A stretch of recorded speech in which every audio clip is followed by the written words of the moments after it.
Olá pessoal, tudo bem? Sejam bem-vindas e bem-vindos a mais uma crítica pedagógica aqui no nosso canal. Nesse quadro, nós temos o propósito de abordar um fato do cotidiano, de algo de certa relevância que aconteceu recentemente aqui perto da gente no nosso país, ou nos arredores pelo mundo, e pensar pedagogicamente esse fato, a fim de que possamos fundamentar, embasar melhor as nossas práticas pedagógicas, a nossa organização do nosso trabalho escolar, seja ele voltado para a escola, voltado para espaços não formais de educação, ou seja, até mesmo para a nossa própria reflexão enquanto estudiosa do campo da educação. Tá bom?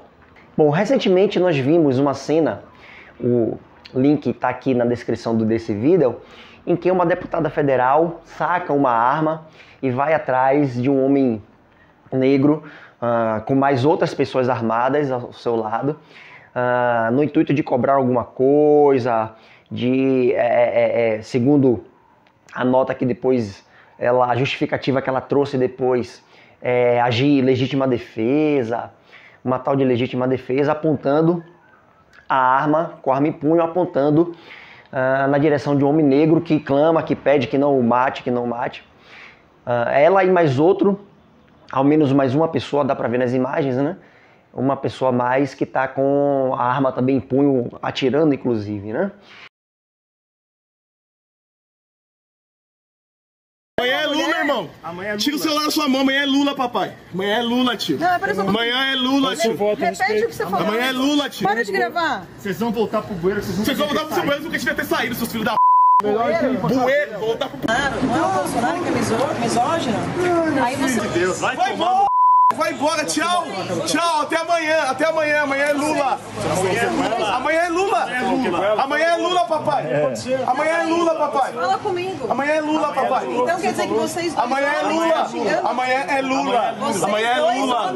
Amanhã é Lula, irmão. Amanhã é Tira o Lula. celular da sua mão. Amanhã é Lula, papai. Amanhã é Lula, tio. Não, pera só um pouquinho. Amanhã é Lula, tio. Repete o que você falou. Amanhã é Lula, tio. Para de gravar. Vocês vão voltar pro bueiro, vocês Vocês vão voltar pro bueiro porque devia ter saído, seus filhos da bueiro, bueiro. Vou voltar pro bueiro, velho. Vocês vão voltar pro bueiro, velho. Você também cuspindo. Você vai voltar pro bueiro de nunca.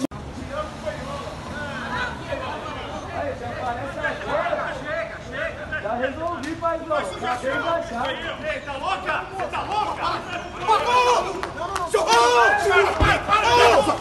Ai, filho da puta! Chega!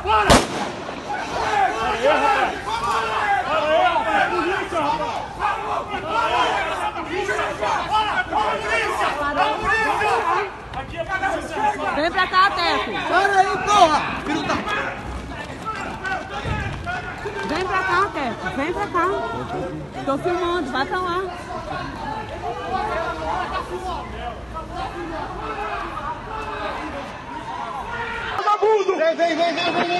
Carla Zambelli armada aqui, galera. Carla Zambelli armada aqui. Carla Zambelli armada aqui, galera.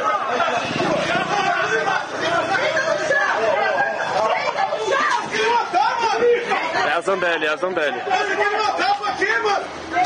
A partir desse episódio, tem dois grandes elementos aí que eu queria destacar para ajudar a gente a pensar, a produzir ideias pedagógicas acerca do nosso trabalho e de como a gente deve ou não pensar esses elementos, utilizar esses elementos em sala de aula com as nossas atividades pedagógicas, tá bom? O primeiro deles é que talvez seja o mais grave, na minha opinião, é a questão da lógica racista que pauta o comportamento daquelas duas pessoas, da deputada e do seu segurança, que estavam armados atrás de um homem negro para atirar, ou segundo, usando o argumento que eles trouxeram, né, a tal da legítima defesa, para se defenderem, né, digamos assim.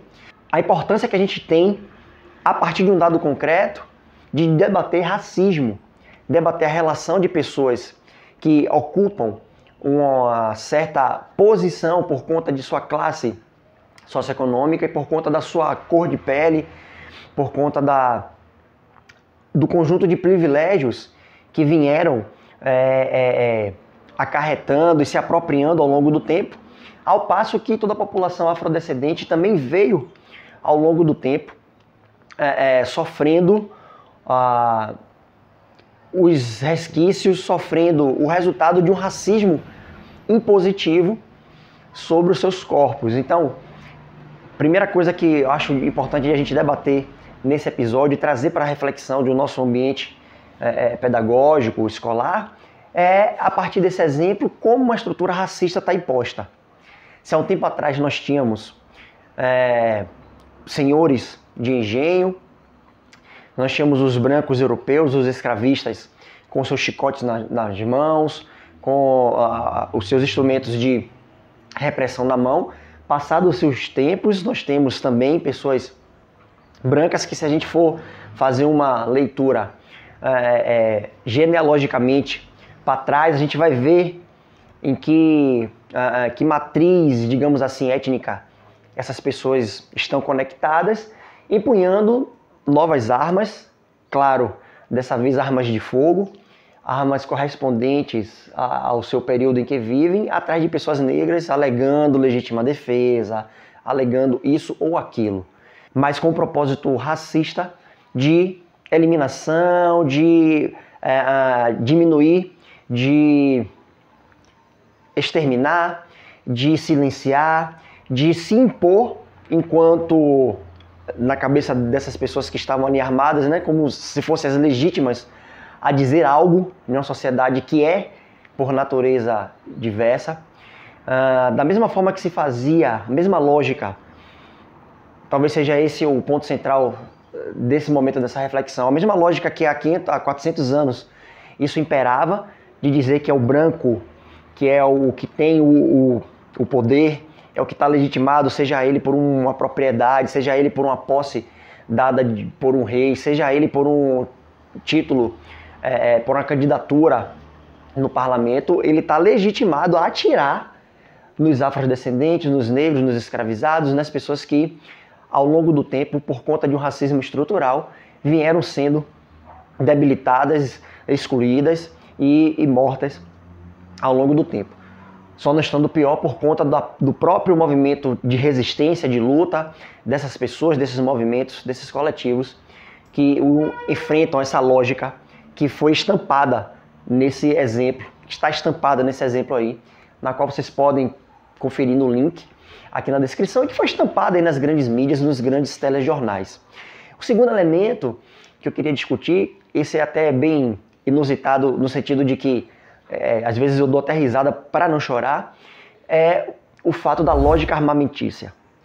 Quando o presidente em exercício, no momento desse ato que eu estou analisando, veio a público, naquela reunião do dia 22 de abril, dizer que vamos armar toda a população. Esse toda a população não é toda a população, tá? Isso inclusive é um elemento que eu abordo sempre que eu tenho oportunidade, eu abordo com os estudantes, onde eu estou dando aula, onde eu posso abordar essa questão, é que não é toda a população. Quando ele falou vamos armar a população, leia-se, vamos armar uma parte da população.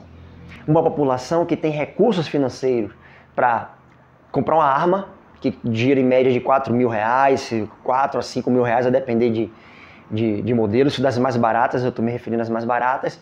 Uma população que pode comprar uma bala, por exemplo, que custa R$12 uma unidade, por exemplo. Certa vez eu estava conversando com um rapaz que eu dou aula de redação, e ele faz curso de tiro, né, porque ele quer entrar nas Forças Armadas e tal, ele tem muita afinidade com isso, um jovem. E eu dizendo para ele, né, fulano, e como é esse esquema aí, você na escola de tiro, o pessoal fornece o equipamento tal, para vocês fazerem as práticas? Ele dizendo, não, professor, a arma eles fornecem, ok, porque a gente não tem arma tal. E eu falando com ele, né, nem você dá para comprar, né, que a gente mora aqui na periferia, a gente não tem essa grana. Ele, não, com certeza, eles dão, a gente só tem que comprar bala. Eu, certo, e quanto é que é a bala? Aí foi que ele me falou que cada bala era R$12. E aí ele me mostrou um vídeo, né, ele fazendo esse treinamento, lá nessa escola autorizada que prepara pessoas para vigilante, para manejar armas. Ele me mostrou um vídeo e, em torno de mais ou menos uns 45 segundos lá no treinamento, ele disparou em torno de 12 balas. Eu contei, né? Pedi para voltar, deixa eu ver aí, fulano. Aí eu disse, poxa, nesses 45 segundos, mais ou menos, você já gastou aí R$120, não foi? Ele, foi mesmo. A gente nem pode fazer isso com tanta frequência porque gasta pra caramba, tal. Eu disse, tá bom. E aí eu começo a refletir, a partir, inclusive, desse episódio. Quem é que estava armado ali? Quem é essa população que tem condição de ter a arma? Quem é essa população que tem condição de manter as balas para usar essa arma? E o que é que isso representa? Não só o fato que essa arma na mão de uma camada da população, que é aquela que eu mencionei há pouco, que tem os privilégios de uma estrutura racista que vai dizer quem vai ser privilegiado e quem não vai. Qual é o risco que isso efetivamente causa de imediato e o que é que isso também representa? Que são as representações que pessoas como essa, o fato de pessoas como essa estarem armadas, traz. Que representação é essa? Isso é um assunto que dá pano para manga, como a gente diz aqui, mas não é a nossa proposta agora desse quadro fazer essas expansões. Eu apenas estou chamando a atenção nesse nosso momento de crítica pedagógica que esses dois elementos, a partir desse episódio recente que nós tivemos, demonstram mais ainda, que a gente já sabe disso, isso não é novidade para nenhum educador progressista, para nenhum educador pautado nessa perspectiva libertadora, mas ressalto ainda mais a importância de a gente discutir esses dois grandes elementos, racismo e a sociedade dividida em classes socioeconômicas. O que é que representa uma lógica de arma para uma sociedade que está dividida socioeconomicamente e determina quem tem condições, quem terá o acesso à arma, a essa tal arma, e quem não terá. E determina também quem é que está legitimado por um discurso racista de 400 anos, de um racismo estrutural, a reivindicar o direito à palavra. Na justificativa que a referida deputada deu, ela está alegando a tal da legítima defesa. O mesmo discurso que usavam os escravistas ao longo de toda a história, não só aqui do Brasil, mas mundial, alegando que precisam se armar, precisam chicotear, precisam prender, precisam cercear os direitos dos negros, da camada afrodescendente, aqui se tratando de Brasil, para garantir a sua legítima defesa, para se proteger, para isso e para aquilo.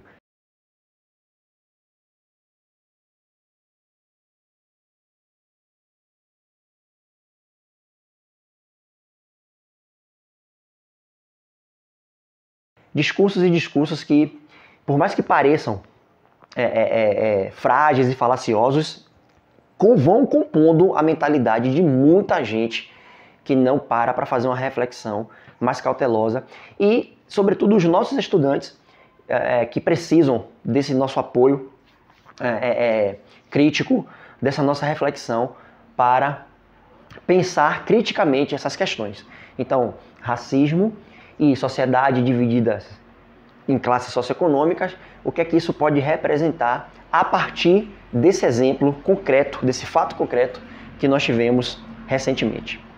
Qual é o risco que isso traz, essa proposta, os seus ensinamentos que ali estão, as suas educações que dali eclodem, para uma sociedade que se diz não ser mais racista, se diz conviver pacificamente com os diferentes grupos sociais, o que é uma grande mentira, tá bom? Então, espero que vocês gostem, acompanhem os vídeos do nosso canal e fiquem atentos à próxima crítica pedagógica aqui da gente.